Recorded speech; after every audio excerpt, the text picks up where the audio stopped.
Voilà, après l'histoire d'amour d'été, j'avais envie de parler des addictions et les histoires d'amour sont très importantes dans la vie parce que c'est ce qui rend, la vie plus belle et quand on entend, dans la psychologie positive, il faut s'aimer déjà avant d'aimer quelqu'un d'autre. Je trouve que c'est une double peine. Ça veut dire que déjà, alors on s'aime pas soi-même parce qu'on a vécu une enfance difficile et cetera, donc on a du mal à se regarder dans la glace, on se supporte pas et en plus, alors du coup, on peut pas aimer être aimé. Bon, bah, alors là, c'est le pompon. Donc cette espèce de psychologie positive où il faut à tout prix s'aimer pour être capable d'autre chose derrière, bah, alors là, bon bref, ça m'agace, voilà. Je voulais parler ce matin, reparler, des addictions parce qu'attention, en vacances, elles viennent vite puisqu'on se lâche vite. Hem, donc il faut faire attention. Pourquoi est-ce si difficile de s'en sortir? Alors on entend souvent: «Il suffit de vouloir» ou «Il peut rien y faire». Vous voyez tout l'un ou tout l'autre. La réalité, elle est beaucoup plus, nuancée, que ça.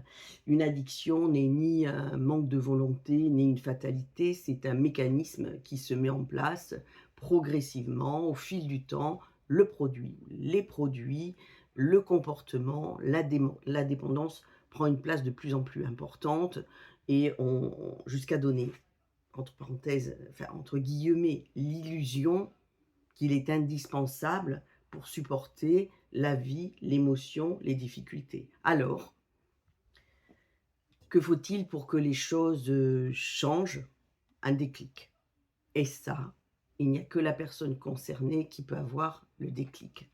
Un moment où la personne va réaliser que ce qu'elle perd dans sa vie de tous les jours est plus important que, ce qu'elle gagne. Mais le déclic, il se commande pas, il se décrète pas, il ne s'impose pas. Lorsqu'il est là par contre, c'est le point de départ d'un vrai, changement de vie. Alors certes, l'entourage a un rôle essentiel, l'écoute, l'encouragement, le soutien, l'orientation s'il faut. Mais il existe une réalité parfois difficile à accepter, c'est qu'on ne peut pas obliger quelqu'un à changer. Ça, il faut vraiment, l'entendre et c'est vrai que les proches, de gens qui ont des addictions sont très mal entourés, très mal conseillés et eux, je leur dirais justement de se faire souvent accompagner.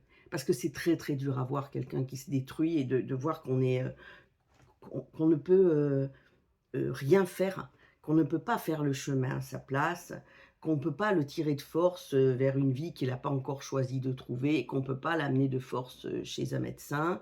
Accompagner, oui, aimer, oui, espérer, oui, mais sans s'épuiser, à n'importe quel prix pour porter une responsabilité qui n'est pas la nôtre. C'est très important à comprendre et on est tellement démunis devant quelqu'un qui a une addiction et qui peut être dans le déni, qui veut pas voir ou quelqu'un qui dit: «Oui, j'en ai et alors? Je m'en fous, je vais mourir, c'est pas grave», et cetera. C'est très, très difficile.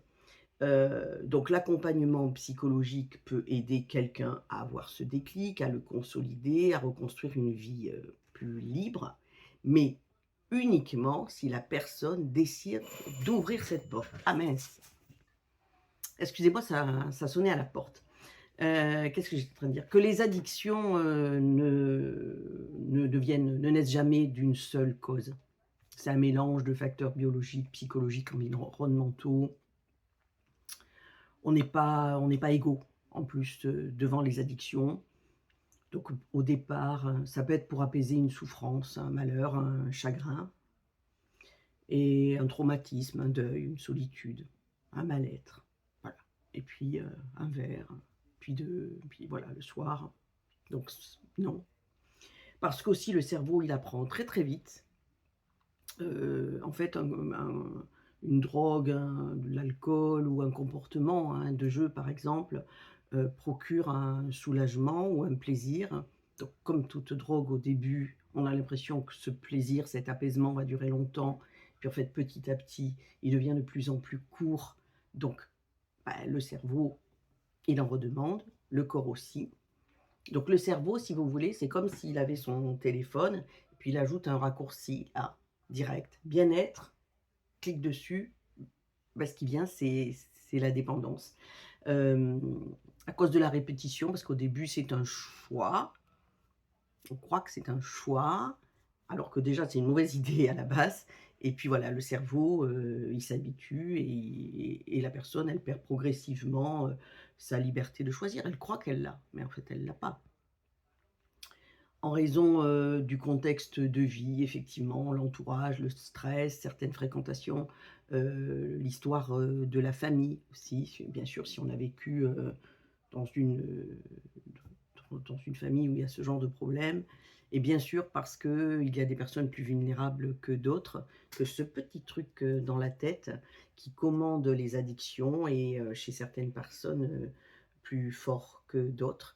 Et évidemment, si votre famille, est déjà plus sensible, à ça, en fait, l'addiction, elle s'installe, rapidement et il y a une espèce de, hem un fatalisme presque qui s'installe chez certaines personnes. Dans ma famille, on buvait, alors finalement, je bois, dans ma famille, on fait ça. Donc finalement, je peux pas faire autrement, en fait. C'est comme si c'était écrit et c'est là, l'erreur. Par contre, il faut être plus strict dans ces cas-là, puisqu'il y a un côté, génétique, bien sûr. Alors c'est pour ça que les proches se sentent souvent extrêmement démunis, ils veulent aider, mais on peut pas se mettre à la place de quelqu'un d'autre qui vient s qui devient, addict. Alors le changement devient possible déjà quand la personne reconnaît qu'elle a une addiction, c'est pas si simple et que réellement elle a envie de changer de vie. C'est même pas juste de s'en sortir, c'est en disant: «Mais, voilà, je veux changer de vie». Donc comprendre une addiction, c'est pas l'excuser, mais c'est se donner, les moyens de mieux la combattre. Et pour les gens qui sont proches, attention parce que la souffrance peut devenir intolérable et encore une fois, on est très peu accompagné. Donc il ne faut pas hésiter à aller en parler à un thérapeute pour se dégager de presque ce qui est une culpabilité de ne pas arriver à sortir quelqu'un que l'on aime d'une ou plusieurs addictions. Parce qu'évidemment, elles se multiplient, elles se conjuguent, elles se reproduisent, hein. Donc vous pouvez être, addict, au jeu, à la boisson, à la drogue, enfin je veux dire à à à tout ce qui peut exister. Vous touchez quelque chose et hop, ça y est, en fait l'addiction se met. Combien il y a de gens qui prennent une cigarette et qui deviennent, addicts pour la vie? L'alcool, c'est la même chose. Attention au petit verre qui va devenir, très régulier parce que beaucoup de gens, alors là, énormément de gens pensent qu'ils ne sont pas addicts, particulièrement pour l'alcool. «Non, mais moi», et alors il faut savoir que le cerveau est extrêmement intelligent. Et que donc, par exemple, moi sans alcool, le cerveau comprend qu'à un moment, l'alcool va revenir. Ce qui veut dire que entre s'arrêter de boire complètement ou s'arrêter de boire un mois, le cerveau comprend la différence.